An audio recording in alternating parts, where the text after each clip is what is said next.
MA previous Punjabi ਵਾਲੇ students, ਬੇਟਾ ਅੱਜ ਜਿਹੜਾ ਅਸੀਂ ਆਪਣਾ YouTube ਤੇ ਟੌਪਿਕ ਕਰ ਰਹੇ ਹਾਂ ਉਹ ਸਾਡਾ ਟੌਪਿਕ ਜੋ ਹੈ 8th ਪੇਪਰ ਦਾ ਹੀ ਟੌਪਿਕ ਹੈ, ਪਹਿਲੇ ਯੂਨਿਟ ਦਾ ਸਾਹਿਤ ਤੇ ਸਮਾਜ ਦਾ ਸੰਬੰਧ। ਇਹਦੇ ਤੋਂ ਪਹਿਲਾਂ ਤੁਸੀਂ ਸਾਹਿਤ ਤੇ ਰਾਜਨੀਤੀ ਵਾਲਾ ਟੌਪਿਕ ਵੀ ਕਰ ਲਿਆ, ਸਾਹਿਤ ਤੇ ਮਨੋਵਿਗਿਆਨ ਵਾਲਾ ਵੀ ਕਰ ਲਿਆ, ਤੇ ਸਾਹਿਤ ਨਾਲ ਸੰਬੰਧ ਵਾਲਾ ਇਹ ਤੁਹਾਡਾ ਲਾਸਟ ਟੌਪਿਕ ਹੈਗਾ। ਪਿਛਲੇ ਸਾਲ ਬੇਟਾ ਜਿਹੜਾ ਤੁਹਾਡਾ 3rd ਪੇਪਰ ਸੀਗਾ ਨਾ, ਸਾਹਿਤ ਸਿਧਾਂਤ ਤੇ ਵਿਹਾਰਕ ਆਲੋਚਨਾ ਵਾਲਾ, ਉਸ ਪੇਪਰ ਵਿੱਚ ਤੁਸੀਂ ਆਪਣੇ ਪਹਿਲੇ ਯੂਨਿਟ ਵਿੱਚ ਸਾਹਿਤ ਦੀ ਪ੍ਰਕਿਰਤੀ ਤੇ ਪ੍ਰਯੋਜਨ ਵਾਲਾ ਕੁਐਸਚਨ ਕੀਤਾ ਸੀ।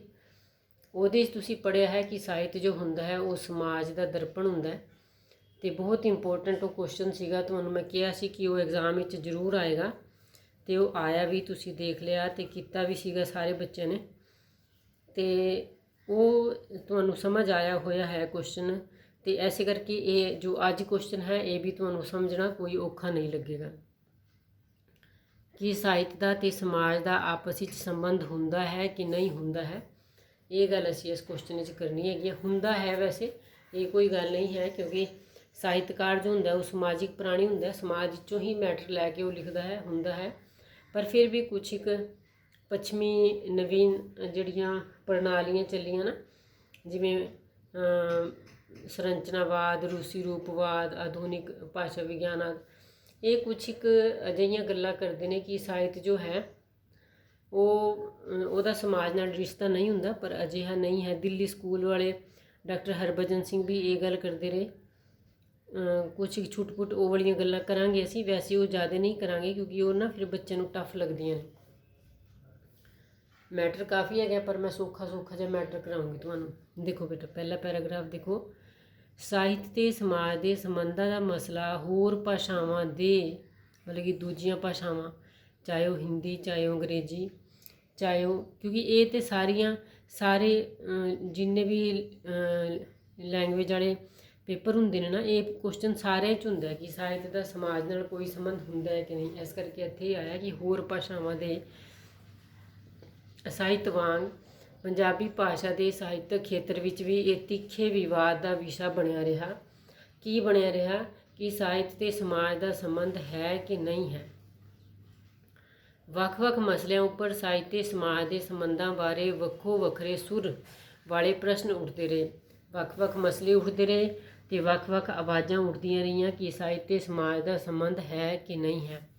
ਹੁਣ 1-2 ਲਾਈਨਾਂ ਅਗਲੇ ਪੈਰਾਗ੍ਰਾਫ ਵਿੱਚੋਂ ਕਰਕੇ ਫਿਰ ਅਸੀਂ ਨਾ ਅੱਗੇ ਚੱਲਾਂਗੇ। ਪਹਿਲਾਂ ਸਾਹਿਤ ਸਮਾਜ ਦਾ ਦਰਪਣ ਹੈ।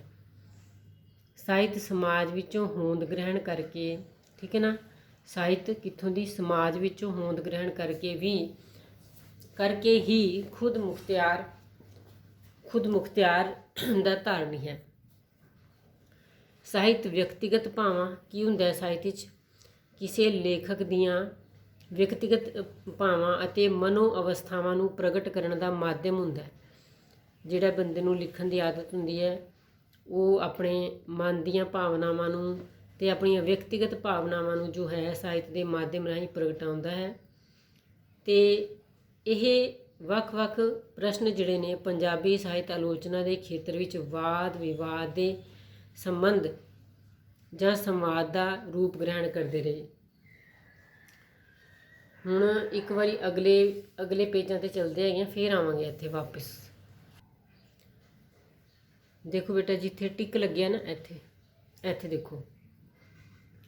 ਵਾਸਤਵ ਵਿੱਚ ਹਰ ਲੇਖਕ ਵਿਅਕਤੀਗਤ ਤੌਰ ਤੇ ਸਮਾਜਿਕ ਅਸਲੀਅਤ ਦਾ ਅੰਗ ਹੁੰਦਾ ਹੈ, ਠੀਕ ਹੈ ਨਾ।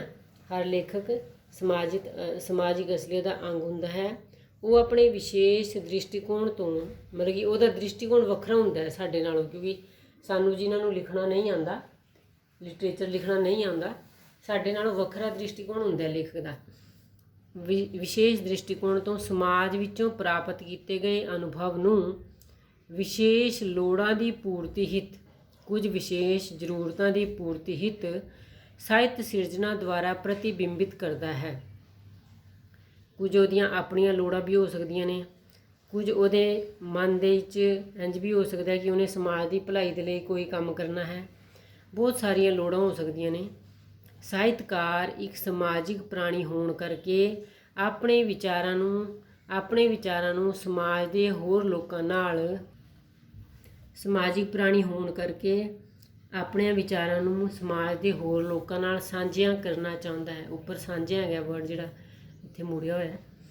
ਸਮਾਜਿਕ ਵਿਅਕਤੀ ਹੋਣ ਕਰਕੇ ਸਾਹਿਤਕਾਰਾਂ ਦੀਆਂ ਕੁਝ ਸਮਾਜਿਕ ਲੋੜਾਂ, ਸਮੱਸਿਆਵਾਂ ਅਤੇ ਆਕਾਂਖਿਆਵਾਂ ਹੁੰਦੀਆਂ ਹਨ, ਕਿਉਂਕਿ ਜਿਹੜਾ ਬੰਦਾ ਸਮਾਜ ਵਿੱਚ ਰਹਿੰਦਾ ਹੈ ਉਹਨੂੰ ਹਰ ਤਰ੍ਹਾਂ ਦੀ ਰੋਟੀ, ਕੱਪੜਾ ਅਤੇ ਮਕਾਨ, ਹਰ ਤਰ੍ਹਾਂ ਦੀ ਜ਼ਰੂਰਤ ਹੈਗੀ ਹੈ। ਆਪਣੀਆਂ ਵੀ ਲੇਖਕਾਂ ਦੀਆਂ ਵੀ ਲੋੜਾਂ ਹੁੰਦੀਆਂ ਨੇ, ਇਹ ਨਹੀਂ ਹੈ ਕਿ ਉਹਨਾਂ ਦੀ ਕੋਈ ਜ਼ਰੂਰਤ ਨਹੀਂ ਹੁੰਦੀ। ਕੁਝ ਉਹਨਾਂ ਦੀਆਂ ਆਕਾਂਖਿਆਵਾਂ ਵੀ ਹੁੰਦੀਆਂ ਨੇ, ਕੁਝ ਉਹਨਾਂ ਦਾ ਵੀ ਮਨ ਕਰਦਾ ਹੈ ਕਿ ਕੋਈ ਗੱਲ ਉਹਨਾਂ ਦੀ ਪੂਰੀ ਹੋਵੇ, ਕੋਈ ਖਾਹਿਸ਼ਾਂ ਹੁੰਦੀਆਂ ਨੇ ਉਹਨਾਂ ਦੀਆਂ। ਇਹਨਾਂ ਸਮੱਸਿਆਵਾਂ, ਇੱਛਾਵਾਂ ਅਤੇ ਭਾਵਨਾਵਾਂ ਨੂੰ ਉਹ ਸਮਾਜ ਵਿਚਲੇ ਜਿਹੜੀਆਂ ਉਹਨਾਂ ਦੀ ਲਾਈਫ ਵਿੱਚ ਸਮੱਸਿਆਵਾਂ ਹੁੰਦੀਆਂ ਨੇ, ਜਾਂ ਜਿਹੜੀਆਂ ਉਹਨਾਂ ਦੀ ਇੱਛਾਵਾਂ ਹੁੰਦੀਆਂ ਨੇ, ਜਾਂ ਜੋ ਉਹਨਾਂ ਦੀ ਭਾਵਨਾਵਾਂ ਹੁੰਦੀਆਂ ਨੇ, ਉਹ ਸਮਾਜ ਵਿਚਲੇ ਵਿਅਕਤੀਆਂ ਦੇ ਜੀਵਨ ਨਾਲ ਜੋੜ ਕੇ, ਮਤਲਬ ਕਿ ਫਿਰ ਉਹ ਕੀ ਕਰਦੇ ਨੇ, ਕਿਉਂਕਿ ਉਹਨਾਂ ਨੂੰ ਲਿਖਣ ਦਾ ਢੰਗ ਹੁੰਦਾ ਅਤੇ ਉਹ ਕੀ ਕਰਦੇ ਨੇ, ਸਮਾਜ ਵਿਚਲੇ ਵਿਅਕਤੀਆਂ ਦੇ ਜੀਵਨ ਨਾਲ ਜੋੜ ਕੇ ਨਾ ਆਪਣੀਆਂ ਜ਼ਰੂਰਤਾਂ ਨੂੰ, ਆਪਣੀਆਂ ਇੱਛਾਵਾਂ ਨੂੰ ਪੇਸ਼ ਕਰਦੇ ਨੇ ਲਿਟਰੇਚਰ ਵਿੱਚ। ਮਾਨਵੀ ਹਿੱਤਾਂ ਦੇ ਲੋਕ ਕਲਿਆਣ ਦੀ ਦ੍ਰਿਸ਼ਟੀ ਤੋਂ ਸਾਹਿਤ ਦੀ ਸਿਰਜਣਾ ਕਰਦੇ ਨੇ, ਅਤੇ ਉਹਨਾਂ ਦਾ ਇੱਕ ਮਕਸਦ ਕੀ ਹੁੰਦਾ, ਉਹਦੇ ਵਿੱਚ ਮਨੁੱਖਾਂ ਦੇ ਹਿੱਤ ਦੀ, ਮਾਨਵਾਂ ਦੇ ਹਿੱਤਾਂ ਦੀ ਗੱਲ ਕਰਨੀ ਜਾਂ ਲੋਕ ਕਲਿਆਣ ਦੀ ਗੱਲ ਕਰਨੀ। ਹੋਰ ਲੇਖਕ ਕੀ ਕਰਦਾ ਹੈ, ਦੇਖੋ ਨੈਕਸਟ ਪੈਰਾਗ੍ਰਾਫ ਵਿੱਚ ਦੇਖੋ, ਜਿੱਥੇ ਟਿਕ ਲੱਗਿਆ ਉੱਥੇ ਲੇਖਕ ਇਹ ਸਿਰਜਣਾ ਜਿੱਥੇ ਸਮਾਜ ਵਿੱਚੋਂ, ਲੇਖਕ ਦੀ ਇਹ ਸਿਰਜਣਾ ਜਿੱਥੇ ਸਮਾਜ ਵਿੱਚੋਂ ਹੋਂਦ ਗ੍ਰਹਿਣ ਕਰਦੀ ਹੈ, ਸਮਾਜ ਵਿੱਚੋਂ ਕਰਦੀ ਹੈ, ਉੱਥੇ ਸਮਾਜਿਕ ਪਰਿਸਥਿਤੀਆਂ ਨੂੰ ਬਦਲਣ ਵਿੱਚ ਯੋਗਦਾਨ ਵੀ ਪਾਉਂਦੀ ਹੈ। ਮਤਲਬ ਕਿ ਜਿੱਥੇ ਉਹਨੇ ਸਮਾਜ ਵਿੱਚੋਂ ਮੈਟਰ ਲੈ ਕੇ ਸਮਾਜ ਲਈ ਹੀ ਲਿਖਿਆ ਉਹਨੇ, ਅਤੇ ਫਿਰ ਉਹਦੇ ਲਿਖਤ ਵਿੱਚ ਇੰਨੀ ਪਾਵਰ ਹੁੰਦੀ ਹੈ ਕਿ ਉਹ ਜੋ ਹੈ ਸਮਾਜਿਕ ਪਰਿਸਥਿਤੀਆਂ ਨੂੰ ਬਦਲਣ ਵਿੱਚ ਸਮਰੱਥ ਹੁੰਦੀਆਂ ਨੇ ਉਹਦੀਆਂ ਕ੍ਰਿਤਾਂ। ਡਾਕਟਰ ਹਰਭਜਨ ਸਿੰਘ ਦੇ ਵਿਚਾਰ ਹਨ, ਜੋ ਪੁਰਾਣੇ ਸਾਹਿਤ ਦਾ ਗਹੁ ਨਾਲ ਅਧਿਐਨ ਕੀਤਾ ਜਾਵੇ, ਮਤਲਬ ਕਿ ਪੁਰਾਤਨ ਲਿਟਰੇਚਰ ਦਾ ਧਿਆਨ ਨਾਲ ਅਧਿਐਨ ਕੀਤਾ ਜਾਵੇ, ਤਾਂ ਉਸ ਵਿੱਚ ਤਤਕਾਲੀਨ ਸਮਾਜ ਦੀ ਰਹਿਣੀ ਬਹਿਣੀ, ਮਤਲਬ ਕਿ ਪੁਰਾਣੇ ਸਮੇਂ ਦੀ ਰਹਿਣੀ ਬਹਿਣੀ, ਉਹਨਾਂ ਦੇ ਪੁਸ਼ਾਕ, ਪਹਿਰਾਵਾ, ਵਿਚਾਰ, ਵਿਸ਼ਵਾਸ, ਰੀਤੀ ਰਿਵਾਜ ਆਦਿ ਬਾਰੇ ਬਹੁਤ ਜਾਣਕਾਰੀ ਮਿਲਦੀ ਹੈਗੀ ਹੈ। ਪੁਰਾਣੇ ਸਾਹਿਤ ਦੇ ਇਤਿਹਾਸ ਵਿੱਚ ਲੇਖਕਾਂ ਨੇ ਪੁਰਾਤਨ ਸਾਹਿਤ ਦੀ ਸਹਾਇਤਾ ਨਾਲ ਹੀ ਤਤਕਾਲੀਨ ਸਮਾਜ ਦਾ ਚਿੱਤਰ ਉਸਾਰਿਆ ਹੈ। ਆਪਣੇ ਕੋਈ ਵੀ ਲਿਟਰੇਚਰ ਜਿਹੜੇ ਸਮੇਂ 'ਚ ਲਿਖਿਆ ਜਾਂਦਾ ਹੈਗਾ, ਉਹ ਆਪਣੇ ਵੇਲੇ ਦੇ ਸਮਾਜ ਦੀ ਰਹਿਣੀ ਬਹਿਣੀ, ਉਸ ਵੇਲੇ ਦੇ ਲੋਕਾਂ ਦੀ ਵਿਚਾਰਧਾਰਾ, ਉਸ ਵੇਲੇ ਦੇ ਲੋਕਾਂ ਦੇ ਰੀਤੀ ਰਿਵਾਜ, ਸੱਭਿਆਚਾਰ ਆਦਿ ਬਾਰੇ ਪੂਰੀ ਜਾਣਕਾਰੀ ਜੋ ਹੈ ਆਪਣੇ ਅੰਦਰ ਸਮੋਈ ਬੈਠਾ ਹੁੰਦਾ ਹੈ। ਹੁਣ ਜੋ ਹੈ ਇੱਕ ਵਾਰੀ ਅੱਗੇ ਚੱਲਦੇ ਹੈਗੇ ਆ, ਇਹਨੂੰ ਜੋ ਹੈ ਇੱਥੋਂ ਦੀ ਫੇਰ ਕਰਾਂਗੇ। ਦੇਖੋ ਬੇਟਾ, ਹੁਣ ਇੱਥੇ ਦੇਖੋ ਐਰਿਸਟੋਟਲ ਨੇ, ਐਰਿਸਟੋਟਲ ਨੂੰ ਕੀ ਕਹਿੰਦੇ ਆਪਾਂ ਪੰਜਾਬੀ 'ਚ, ਅਰਸਤੂ, ਅਤੇ ਅਰਸਤੂ ਵਾਲਾ ਕਾਫੀ ਅੱਛੇ 2-3 ਟੋਪਿਕ ਤੁਸੀਂ ਪਿਛਲੇ ਸਮੈਸਟਰ ਵਿੱਚ ਕਰਕੇ ਆਇਓ, ਆਪਣੇ ਯਾਦ ਹੋਣਗੇ ਤੁਹਾਨੂੰ। ਅਰਿਸਟੋਟਲ ਨੇ ਮਨੁੱਖ ਨੂੰ ਇੱਕ ਸਮਾਜਿਕ ਪ੍ਰਾਣੀ ਕਿਹਾ ਸੀ। ਕੀ ਕਹਿੰਦਾ ਸੀ ਅਰਿਸਟੋਟਲ, ਕਿ ਮਨੁੱਖ ਜੋ ਹੈ ਉਹ ਇੱਕ ਕੀ ਹੈ, ਸਮਾਜਿਕ ਪ੍ਰਾਣੀ ਹੈ। ਇਸ ਤੱਥ ਨੂੰ ਸਾਹਮਣੇ ਰੱਖ ਕੇ ਸਮਾਜ ਸ਼ਾਸਤਰੀ ਮਨੁੱਖ ਨੂੰ ਇੱਕ ਸਮਾਜਿਕ ਇਕਾਈ ਮੰਨਦੇ ਨੇ। ਸਮਾਜ ਸ਼ਾਸਤਰੀ ਕੀ ਮੰਨਦੇ ਨੇ ਕਿ ਮਨੁੱਖ ਇੱਕ ਸਮਾਜਿਕ ਇਕਾਈ ਹੈ। ਮਨੁੱਖੀ ਸ਼ਖਸੀਅਤ ਕੋਈ ਵੱਖਰੀ ਅਨੋਖੀ ਘਟਨਾ ਨਹੀਂ। ਬੰਦੇ ਦਾ ਇਸ ਧਰਤੀ 'ਤੇ ਜਨਮ ਲੈਣਾ ਕੋਈ ਵੱਖਰੀ ਅਨੋਖੀ ਘਟਨਾ ਨਹੀਂ ਹੈ, ਸਗੋਂ ਹੋਰ ਸਮਾਜਿਕ ਸ਼ਖਸੀਅਤਾਂ ਦੇ ਸੰਬੰਧ ਤੋਂ ਬਿਨਾਂ ਇਸ ਦੀ ਕੋਈ ਅਸਲੀਅਤ ਨਹੀਂ। ਬਲਕਿ ਜਿਹੜੀ ਬਾਕੀ ਸਮਾਜ ਵਿੱਚ ਜਿਹੜੀ ਦੂਜੀ ਸ਼ਖਸੀਅਤਾਂ ਨੇ ਨਾ, ਦੂਜੇ ਬੰਦੇ ਹੈਗੇ ਨੇ, ਉਹਨਾਂ ਤੋਂ ਬਿਨਾਂ ਬੰਦੇ ਦੀ ਆਪਣੀ ਕੋਈ ਅਸਲੀਅਤ ਨਹੀਂ ਹੈਗੀ। ਵਿਅਕਤੀ ਤੋਂ ਸਮਾਜ ਬਣਦਾ ਹੈ, ਅਤੇ ਇਸ ਲਈ ਵਿਅਕਤੀਆਂ ਦੇ ਸਮੂਹ ਨੂੰ ਹੀ ਸਮਾਜ ਕਿਹਾ ਜਾਂਦਾ ਹੈ। ਵਿਅਕਤੀ ਤੋਂ ਸਮਾਜ ਬਣਦਾ, ਠੀਕ ਹੈ ਨਾ, ਵਿਅਕਤੀਆਂ ਦੇ ਸਮੂਹ ਨੂੰ ਸਮਾਜ ਕਿਹਾ ਜਾਂਦਾ ਹੈ। ਸਮਾਜ ਆਪਣੇ ਬਿਖਰੇ ਰੂਪ ਵਿੱਚ ਇੱਕ ਵਿਅਕਤੀਗਤ ਇਕਾਈ ਵਜੋਂ ਸਾਹਮਣੇ ਆਉਂਦਾ ਹੈ। ਜਦੋਂ ਸਮਾਜ ਦਾ ਕੋਈ ਤੁਸੀਂ ਬਿਖਰਿਆ ਰੂਪ ਵੇਖਣਾ ਹੈਗਾ ਨਾ, ਉਹ ਇੱਕ ਇਕੱਲਾ ਬੰਦਾ ਹੋਏਗਾ। ਇਸ ਲਈ ਨਾ ਤਾਂ ਵਿਅਕਤੀ ਨੂੰ ਸਮਾਜ ਵਿੱਚੋਂ ਖਾਰਿਜ ਕੀਤਾ ਜਾ ਸਕਦਾ ਹੈ, ਅਤੇ ਨਾ ਹੀ ਸਮਾਜ ਨੂੰ ਵਿਅਕਤੀ ਵਿੱਚੋਂ ਖਾਰਿਜ ਕੀਤਾ ਜਾ ਸਕਦਾ। ਦੋਵੇਂ ਇੱਕ ਦੂਜੇ ਤੋਂ ਵੱਖ ਨਹੀਂ ਕੀਤੇ ਜਾ ਸਕਦੇ। ਜੰਗਲ ਦੇ ਜਾਨਵਰਾਂ ਨੂੰ ਤੁਸੀਂ ਜੰਗਲ ਤੋਂ ਬਾਹਰ ਲਿਆ ਕੇ ਪਾਲ ਸਕਦੇ ਹੈਗੇ ਹੋ, ਪਰ ਬੰਦਾ ਜੋ ਹੈ ਸਮਾਜ ਤੋਂ ਬਾਹਰ ਜਾ ਕੇ ਜਾਨਵਰ ਬਣ ਜਾਂਦਾ ਹੈਗਾ, ਕਿਉਂਕਿ ਉਹਦੇ 'ਤੇ ਕੋਈ ਰੂਲ ਨਹੀਂ ਨਾ ਰਹਿੰਦਾ, कोई रेगूलेशन नहीं रहिंदा। फिर नैक्सट अगे देखो इत्थे बेटा, साहित्य समाज दे जीवंत रिश्ते की मिसाल इस तत्थ द्वारा भी प्रमाणित की जा सकती है कि साहित्य का कोई ना कोई विशेष मंतव जरूर होंदा है। कोई ना कोई लिटरेचर बिना मंतव तो नहीं लिखिया जाता। साहित्य का मूल धर्म मनुख ते समाज दीयां लोड़ां दी पूर्ति करके समाजिक विकास विच जो है साहित्य योगदान पाउंदा है। गुरु नानक द्वारा रचित बाणी बाबर बाणी विच बाबर के हमले का जो वास्तविक चित्र उलिकिया गया है ना, वो चित्र साहित्य समाज की अनिखड़ संबंधां की ठोस मिसाल है। गुरु नानक देव जी ने देखो समाज की असलीयत पेश की है अपनी बाबर बाणी च। इसी तरह जो है वारिस की शिरोमणी रचना हीर विच मध्यकाली समाज के विभिन्न पक्षों की तस्वीर वेखण नूं मिलती है। तुहानूं पता है ना बेटा कि वारिस शाह नूं सुखन का वारिस कहा जाता है, क्योंकि उन्हें जो है पंजाबी सभ्याचार नूं बड़ी डूंघाई नाल बड़ी बरीकी नाल अपने हीर दे किस्से च पेश किया है। समाज का उस वेले का कोई पक्ष उन्हें अजिहा नहीं छड्डिया जो जिसकी उन्हें पेशकारी अपने हीर दे किस्से विच ना कीती होवे। इस करके वारिसां नूं सुखन दा वारिस कहा जाता है। बोल, सुखन मीनस बोल। श्री गुरु गोबिंद सिंह जी ने अपनी इनकलाबी रचना चंडी दीवार द्वारा समाजिक तौर ही बदल के रख दी। उस वेले की समाजिक तौर बदल के रख दी। मुगलों के जुल्मां नूं किस्मत जां होनी समझ के सहन कर रही भारतीय जनता, मतलब कि मुगलों के जुल्मां नूं की सोचते सी कि ये तो साडी किस्मत च लिखे हुए ने, कर रही भारतीय जनता ने मुगल शासकों की नींद हराम करके रख दी जदों उन्होंने गुरु गोबिंद सिंह जी की चंडी दी वार ने उन्होंने जोश भरिया। ये तत्थ साहित्य समाज उत्ते पैण वाले प्रभावां दे साहित्य की समाजिक लोड़ का निग्गर प्रमाण है। ये जिहड़े तत्थ आपां उपर गल कीती हैगी ना, ये साहित्य दी जो है समाज नूं किन्नी लोड़ हैगी है ना, इस गल का प्रमाण है। प्रोफैसर किशन सिंह की लिखते हैं? प्रोफैसर किशन सिंह लिखते हैं, कहते प्रोफैसर किशन सिंह के शब्दों में साहित्य समाजिक होंद विचों समाजिक असल विचों पैदा होंदा है। समाजिक होंद विचों ते समाजिक असल विचों पैदा होंदा है ते पैदा हो के साहित्य फिर पैदा हो के की करता है, पैदा हो के मुड़ के चंगे समाजिक मनुखी अमल नूं प्रभावित भी करता है। दुबारे समाज विचों ही पैदा होंदा है फिर समाज नूं ही प्रभावित भी करता है। समाज साहित्य का प्रेरक सोमा है। समाज होंदे साहित्य नूं प्रेरणा कित्थों दी मिलती है? समाज तो, जो प्रेरक रूप विच हर समाज के आस पास फैलिया होंदा है। जिहड़ा साहित्य ही हुंदा है ना, वही प्रेरणा रूप विच साडे आस पास फैलिया होंदा है। साहित्य समाज दे संबंधां नूं नज़र अंदाज करना आदर्शवादी सोच हुंदा है आनंद जां कला लई सिद्धांतां दी प्रौढ़ता करना है। जेकर साहित्य समाज के संबंधां नूं आपां खारिज करते हैं ना, ਇਹਦਾ मतलब है कि साहित्य का बस काम की है आनंद प्रदान करना, ਜਾਂ बस इसलिए कि बंदे नूं लिखना आंदा है वो तां लिख रहा है, ਤਾਂ ਇਹ ਉੱਥੇ ਗੱਲ ਪਹੁੰਚ ਜਾਂਦੀ ਹੈਗੀ ਹੈ, ਜਦੋਂ कि ਅਜਿਹਾ नहीं होना चाहिए। साहित्य समाज के अनिखड़ संबंधों का विरोध करने वाले विद्वान साहित्य के समाजिक मुल तो निर्लेप तो नहीं हो सकते। मतलब कि साहित्य का समाज की मुल है ਇਹਦੇ तो वांझे नहीं जा सकते, पर इस मुल संबंधी विचार करना वो उचित नहीं समझते। पर उन्होंने इंज लगता कि इस बारे गल करनी नहीं चाहिए। जिमें हुण अजिहा नहीं है जिमें किसान अंदोलन चल रहा ना, कि अजिहा नहीं है कि गौरमेंट नूं नहीं पता कि किसान किहड़ी गल पिछे अंदोलन कर रहे हैं, पर गौरमेंट इस गल ते गल ही नहीं करना चाहती जान बुझ के, मतलब कि क्योंकि उन्होंने कोल कोई जवाब नहीं है फिर इस गल का,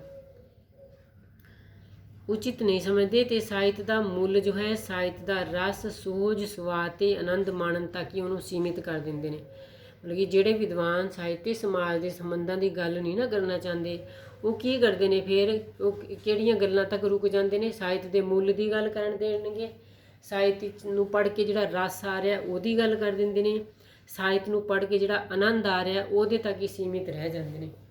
ਸਾਹਿਤ ਦਾ ਰਸ ਜਾਂ ਸੂਝ ਸਵਾਦ ਸਾਹਿਤ ਵਿੱਚੋਂ ਜਿਹੜਾ ਪੜ੍ਹ ਕੇ, ਕਿਉਂਕਿ ਬੇਟਾ ਪਿਛਲੇ ਸਮੈਸਟਰ ਵਿੱਚ ਤੁਸੀਂ ਰਸ ਵਾਲਾ ਕੁਐਸਚਨ ਕਰਕੇ ਆਏ ਹੋ, 9 ਰਸ ਸੀਗੇ, ਯਾਦ ਹੋਣਗੇ ਤੁਹਾਨੂੰ, ਮੈਂ ਰਿਪੀਟ ਨਹੀਂ ਕਰੂੰਗੀ, ਯਾਦ ਨਹੀਂ ਤੁਹਾਨੂੰ।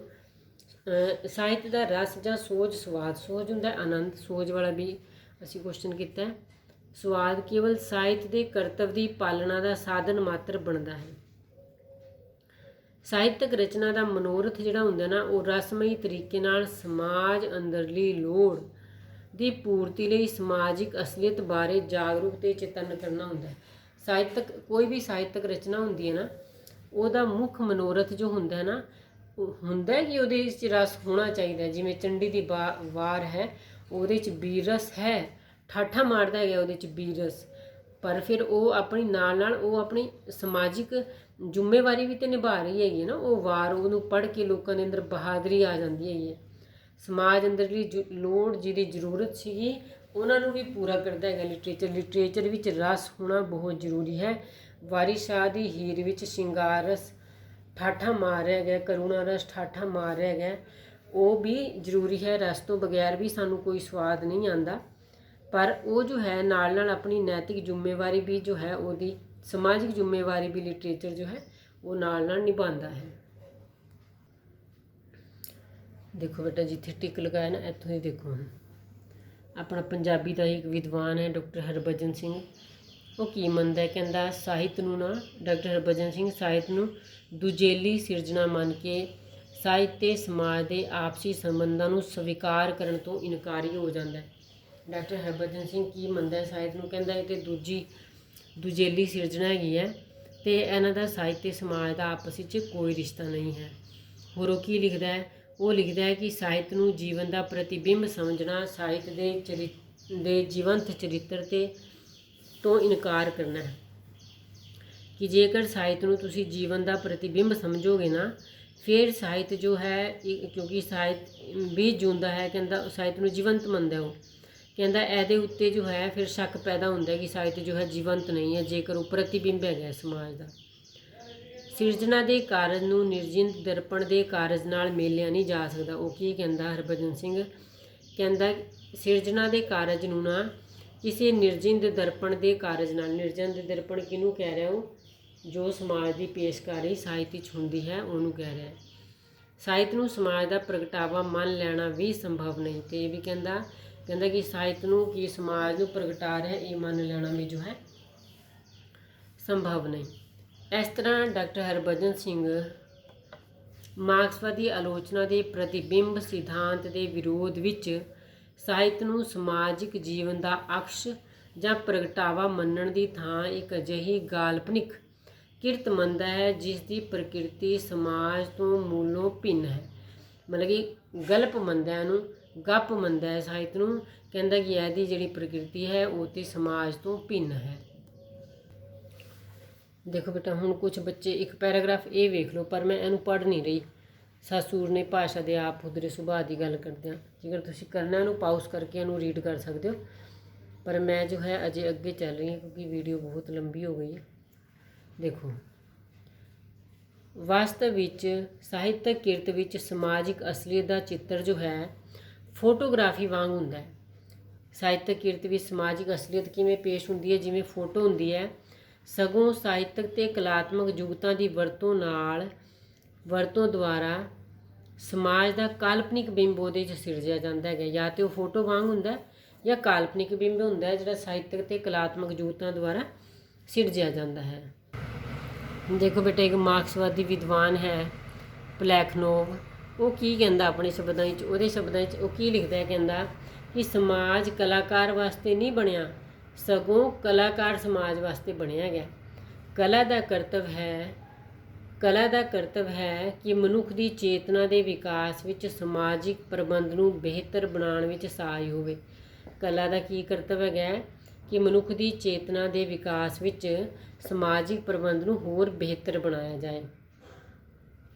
ਸਾਹਿਤ ਸਾਹਿਤਿਕ ਅਜਿਹੀ ਵਿਚਾਰਧਾਰਕ ਸੰਸਥਾ ਹੈ, ਠੀਕ ਕਰ ਲਾਂ ਮੈਂ ਥੋੜ੍ਹਾ ਜਿਹਾ, ਸਾਹਿਤਿਕ ਅਜਿਹੀ ਵਿਚਾਰਧਾਰਕ ਸੰਸਥਾ ਹੈ ਜਿਸ ਦਾ ਮਾਧਿਅਮ ਭਾਸ਼ਾ ਹੈ।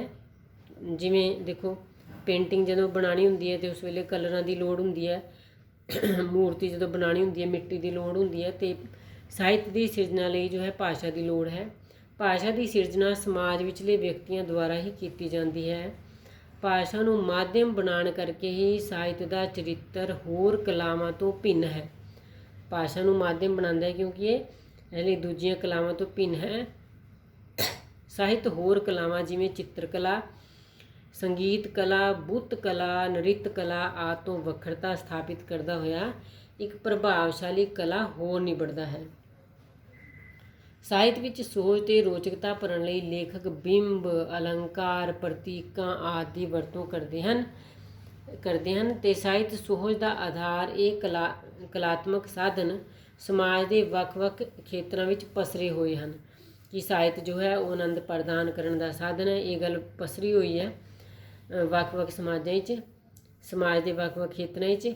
ਤੇ ਲੇਖਕ ਦੀ ਅਜਿਹੀ ਸੁਹਜ ਭਾਵਨਾ ਦੀ ਪੇਸ਼ਕਾਰੀ ਸਮੇਂ, ਲੇਖਕ ਦੀ ਅਜਿਹੀ ਆਨੰਦ ਦੀ ਭਾਵਨਾ ਦੀ ਪੇਸ਼ਕਾਰੀ ਸਮੇਂ ਸਮਾਜ ਹੀ ਸ਼ਬਦ ਦੇ ਚਿੰਨ੍ਹ ਸਮੱਗਰੀ ਦਾ ਖਜ਼ਾਨਾ ਖੋਲ੍ਹਦਾ ਹੈ। ਤੇ ਇਹਦੇ ਲਈ ਕੀ ਜ਼ਰੂਰਤ, ਕਿਸ ਚੀਜ਼ ਦੀ ਲੋੜ ਹੈਗੀ ਹੈ? ਜਿਹੜੀ ਭਾਸ਼ਾ ਦੀ ਲੋੜ ਹੈ ਨਾ ਸਾਹਿਤ ਨੂੰ ਸਿਰਜਣ ਦੇ ਲਈ, ਉਹ ਭਾਸ਼ਾ ਜੋ ਹੈ ਸਾਨੂੰ ਸਮਾਜ ਵਿੱਚੋਂ ਹੀ ਪ੍ਰਾਪਤ ਹੁੰਦੀ ਹੈ। ਉਹ ਸ਼ਬਦ ਸਾਨੂੰ ਸਮਾਜ ਵਿੱਚੋਂ ਹੀ ਪ੍ਰਾਪਤ ਹੁੰਦੇ ਨੇ। ਇਸ ਤਰ੍ਹਾਂ ਸਾਹਿਤ ਦੀ ਸਿਰਜਣਾ ਵਿੱਚ ਸਮਾਜ ਦੁਆਰਾ ਸਿਰਜੀ ਭਾਸ਼ਾ ਤੇ ਹੋਰ ਸਮੱਗਰੀ ਸਾਹਿਤਕਾਰ ਲਈ ਮਾਧਿਅਮ ਬਣਦੇ ਨੇ। ਜਿੱਥੇ ਭਾਸ਼ਾ ਹੁਣ ਜੇਕਰ ਕਿਸੇ ਨੇ ਮੂਰਤੀ ਕਲਾ, ਜੇਕਰ ਕੋਈ ਇਹ ਬਣਾਉਂਦਾ ਨਾ, ਮੂਰਤੀਆਂ ਬਣਾਉਂਦਾ, ਮਿੱਟੀ ਭਾਵੇਂ ਉਹ ਜਾ ਕੇ ਜੰਗਲ ਵਿੱਚੋਂ ਲੈ ਕੇ ਆ ਜਾਵੇ, ਠੀਕ ਹੈ ਨਾ, ਉਹਨੂੰ ਇਹ ਲੋੜ ਨਹੀਂ ਕਿ ਉਹ ਕਿ ਘਰਾਂ ਦੇ ਆਸ-ਪਾਸ ਤੋਂ ਹੀ ਮਿੱਟੀ ਪੁੱਟੇਗਾ, ਨਹੀਂ, ਮਿੱਟੀ ਕਿਤੋਂ ਦੀ ਵੀ ਉਹ ਲਿਆ ਸਕਦਾ ਹੈਗਾ। ਪਰ ਭਾਸ਼ਾ ਜੋ ਹੈ ਲੇਖਕ ਨੂੰ ਉਹ ਸਮਾਜ ਵਿੱਚੋਂ ਹੀ ਗ੍ਰਹਿਣ ਕਰਨੀ ਪਏਗੀ, ਉਹ ਕਿਸੇ ਹੋਰ ਭਾਸ਼ਾ ਵਿੱਚ ਨਹੀਂ ਲਿਖ ਸਕਦਾ। ਇਸ ਲਈ ਇਹਨਾਂ ਦਾ ਜੋ ਹੈ ਆਪਸ ਵਿੱਚ ਬਹੁਤ ਡੂੰਘਾ ਸੰਬੰਧ ਹੈ। ਬਸ ਹੁਣ ਲਾਸਟ ਵਿੱਚ ਸਿੱਟਾ ਪੜ੍ਹ ਕੇ ਖ਼ਤਮ ਕਰਦੇ ਹੈਗੇ ਹਾਂ। ਸਾਹਿਤ ਸਮਾਜਿਕ ਵਿਅਕਤੀ ਦੁਆਰਾ ਸਿਰਜਿਤ, ਕਿਹੜੇ ਵਿਅਕਤੀ ਦੁਆਰਾ? ਸਮਾਜਿਕ ਵਿਅਕਤੀ, ਮਤਲਬ ਕਿ ਲੇਖਕ ਦੁਆਰਾ ਸਿਰਜਿਤ ਮਨੁੱਖੀ ਸਮਾਜ ਦੀਆਂ ਲੋੜਾਂ ਦੀ ਪੂਰਤੀ ਕਰਨ ਲਈ ਇੱਕ ਕਾਮਯਾਬ ਹਥਿਆਰ ਹੈ। ਇੱਕ ਚੰਗੇ ਸਮਾਜ ਦੀ ਸਿਰਜਣਾ ਲਈ ਸਾਹਿਤ ਦੀ ਭੂਮਿਕਾ ਬੁਨਿਆਦੀ ਮਹੱਤਵ ਰੱਖਦੀ ਹੈ। ਚੰਗੇ ਸਮਾਜ ਦੀ ਸਿਰਜਣਾ ਲਈ ਲਿਟਰੇਚਰ ਬਹੁਤ ਮਹੱਤਵ ਰੱਖਦਾ ਹੈਗਾ। ਇੱਕ ਸਮਾਜਿਕ ਕਿਰਤ ਹੋਣ ਕਰਕੇ ਸਾਹਿਤ ਦਾ ਕਰਤੱਵ ਜੋ ਹੁੰਦਾ ਹੈ ਨਾ, ਉਹ ਸਦਾਚਾਰ ਦੇ ਦ੍ਰਿਸ਼ਟੀਕੋਣ ਤੋਂ ਸਮਾਜ ਵਿੱਚ, ਸਦਾਚਾਰ ਕੀ, ਮੋਰਲ ਵੈਲਿਊਜ਼ ਪੈਦਾ ਕਰਨਾ ਸਮਾਜ ਵਿੱਚ, ਉਹਦੇ ਨਾਲ ਜੋ ਹੈ ਸਮਾਜ ਵਿੱਚ ਵਿਕਾਸ ਤੇ ਪਰਿਵਰਤਨ ਲਈ ਆਧਾਰ ਤਿਆਰ ਕਰਦਾ ਹੈਗਾ ਲਿਟਰੇਚਰ। ਇਸ ਤਰ੍ਹਾਂ ਸਾਹਿਤ ਤੇ ਸਮਾਜ ਜਿਹੜੇ ਨੇ ਉਹਨਾਂ ਦਾ ਅਨਿੱਖੜਵਾਂ ਸੰਬੰਧ ਹੁੰਦਾ ਹੈ ਤੇ ਇਹਦੇ ਨਾਲ ਉਹ ਗਤੀਸ਼ੀਲ ਰਹਿੰਦੇ ਨੇ, ਇੱਕ ਦੂਜੇ ਲਈ ਮਾਰਗਦਰਸ਼ਕ ਬਣਦੇ ਨੇ, ਸਮਾਜ ਸਾਹਿਤ ਲਈ ਤੇ ਸਾਹਿਤ ਸਮਾਜ ਲਈ। ਸਾਹਿਤ ਤੇ ਸਮਾਜ ਦਾ ਆਪਸੀ ਰਿਸ਼ਤਾ ਸਦੀਵੀ, ਅਨਿੱਖੜ ਤੇ ਅਟੁੱਟ ਹੈ। ਇਹਨਾਂ ਦਾ ਜਿਹੜਾ ਰਿਸ਼ਤਾ ਹੈ ਉਹ ਸਦੀਵੀ ਹੈ, ਕਦੇ ਨਾ ਟੁੱਟਣ ਵਾਲਾ ਹੈ, ਅਟੁੱਟ ਹੈ ਤੇ ਇਹ ਸੱਚਾਈ ਤੋਂ ਜੋ ਹੈ ਮੁਨਕਰ ਨਹੀਂ ਹੋਇਆ ਜਾ ਸਕਦਾ। ਓਕੇ ਬੇਟਾ, ਥੈਂਕ ਯੂ।